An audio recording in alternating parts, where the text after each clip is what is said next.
Toutes nos louanges sont à Allah, le Seigneur des mondes. Que sa prière et son salut soient sur le prophète Mohammed sallallahu alayhi wa sallam, sa famille, ses fidèles compagnons et surtout ceux qui emboîteront leur pas jusqu'au jour du jugement dernier. Chers frères et sœurs, nous sommes aujourd'hui au troisième jour du premier mois du calendrier musulman, le mois de Muharram.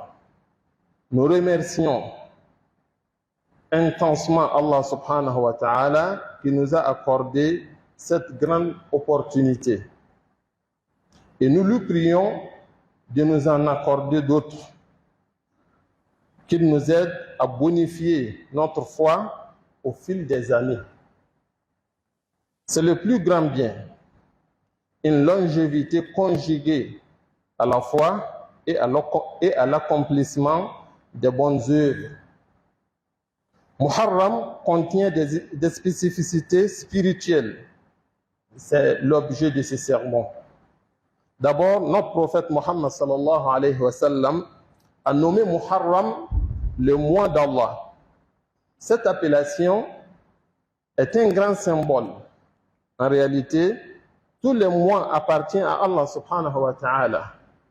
Cette spécification renforce donc l'importance de ce mois et sa grandeur aux yeux d'Allah subhanahu wa ta'ala, mais aussi dans l'esprit du croyant. Ensuite, Allah subhanahu wa ta'ala a sanctifié ce mois de même que tous les mois, tous les autres mois sacrés dans le Coran.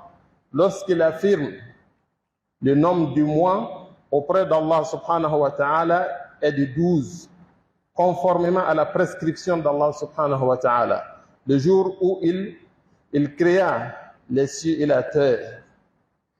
4 d'entre eux sont sacrés. Telle est la religion droite. Durant ces mois, ne commettez pas d'injustice envers vous-même. Coran 9, verset 36. Une autre spécification de ce mois consiste dans le fait qu'Allah subhanahu wa ta'ala nous interdit de commettre les injustices. Allah subhanahu wa ta'ala nous interdit de commettre des injustices envers nous-mêmes. Cela est valable pour tous les mois, mais encore plus pour ce mois et les autres mois sacrés. On rappelle, le plus grand injustice, c'est le shirk, ou le fait d'associer quelque chose à Allah subhanahu wa ta'ala dans ses droits exclusifs. S'ensuivent les péchés et les injustices de tout genre. Enfin, il est fortement recommandé d'observer le jeûne au cours de ce mois. Dans un hadith authentique, le prophète Mohammed sallallahu alayhi wa sallam nous informe que le meilleur jeûne après celui du Ramadan consiste à jeûner dans le mois de Muharram. Particulièrement, il nous est recommandé de jeûner le 10e de ce mois, jour d'Ashura.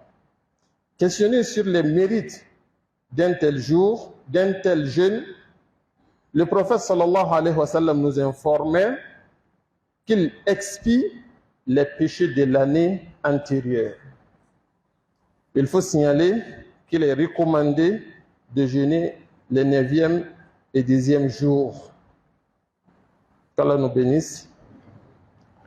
اللهم اعز الإسلام والمسلمين وأذل الشرك والمشركين ودمر أعداء الدين واحمي حوزة الدين يا رب العالمين. اللهم من أراد بنا وأراد بديننا شرا وسوءا فاجعل كيده في نحره واجعل تدبيره تدميره واكفنا شره بما تشاء. اللهم آمنا في أوطاننا وأصلح اللهم أئمتنا وولاة أمورنا واجعل ولايتنا في من خافك واتقاك واتبع رضاك برحمتك يا أرحم الراحمين. سبحان ربك لا يصفون وسلام على المرسلين والحمد لله رب العالمين.